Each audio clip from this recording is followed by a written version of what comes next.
Okay, so welcome back, and now let's do another example. So in this case, we've got f of x is equal to this. So we're going to use partial fractions, right? Method of partial fractions to figure this out, just like we did in the last example. And so again, let's just work this one out since the got some time. It'll be a little bit of a review. So we've got this has to be equal to a over what? This will be x minus 1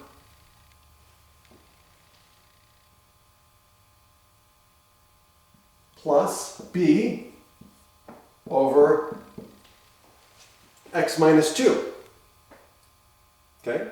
So now, why do I have the x minus 1 here? Because I'm going to pull out a negative here, and I'm going to make this negative 1 over x minus 1. Okay? So now let's solve this for a and b. Well, we could use the shortcut method, and we know that negative 1 equals a times x minus 2 plus b times x minus 1.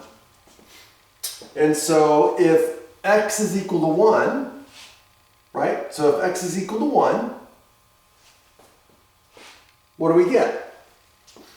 So let's do that. When x is equal to 1, we get a is equal to what? 1. Because if x is equal to 1, this we get negative 1, and so we divide both sides by negative 1, we get a equals 1. Okay, now what if x is equal to 2? What do we get? Well, this goes to 0. We get b is equal to what? Well, if x is equal to 2, we get 3. And so in this case, we get negative 1/3. Oh, I'm sorry, hold on. Mistake. No, if x is equal to 2, this is 2 minus 1, so this would be 1. So b equals negative 1. That's correct. Right? Okay, just make sure. 0, 2 minus 1 is 1. Yeah. Okay, so now that means this is what we get. So we get a is 1, and b is negative 1. All right, so now we can use this information up here to rewrite this. So again, I'm going to make it into this form. So I'm going to write this as negative 1 over 1 minus x. Okay, because again, I factored out the negative 1 and put it up here. And this is going to be minus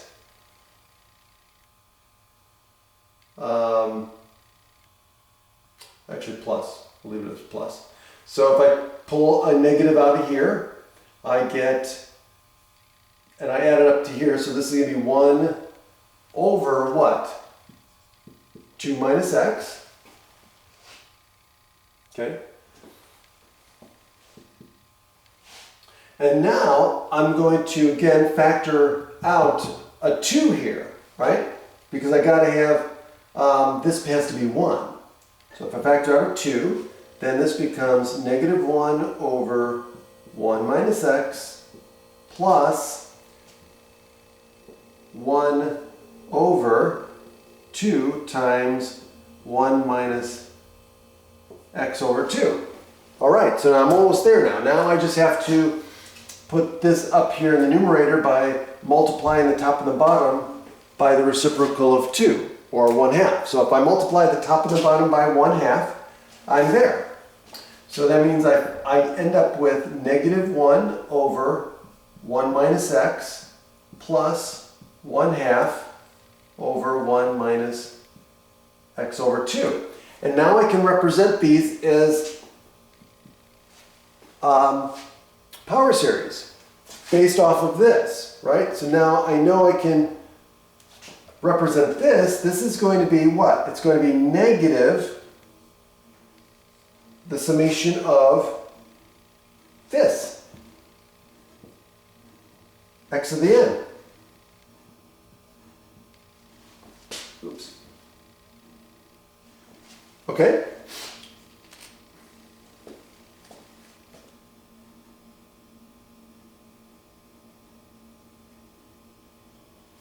And this one is going to be a half, right? Because I could pull the half out. And this is going to be n equals 0 to infinity of what? X divided by 2, oops, to the nth power.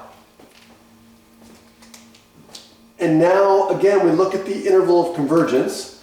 So the interval of convergence for this series is -1 to 1. The interval for this series, again, is based on that the absolute value of x divided by 2 has to be less than 1, right? Which means that the absolute value of x has to be less than 2. So the absolute value of x has to be less than 2, which means the interval of convergence is -2 to 2, since it's centered at 0. Both of these are centered at 0. And so again, notice that this interval is contained inside this interval. So for the sum of these to be, or the difference rather, if you look at the negative side, so the difference of these two is going to be convergent over the interval -1 to 1. Okay, now how do we represent this? Well, let's combine these. Okay, let's combine these. So we get, oops. So what do we get? We get the summation. Let's do it this way.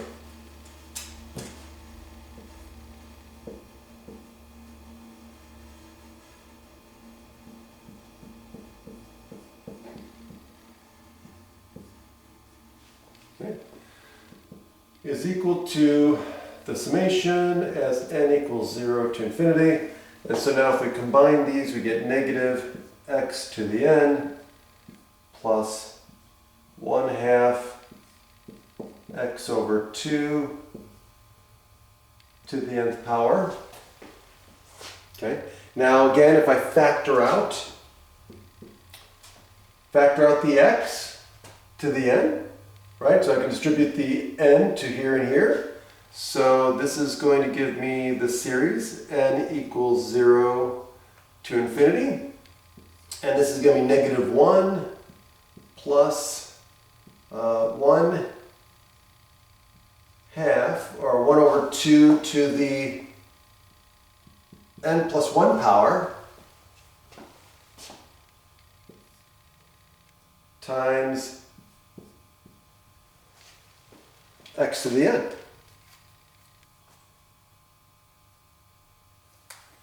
And so this is convergent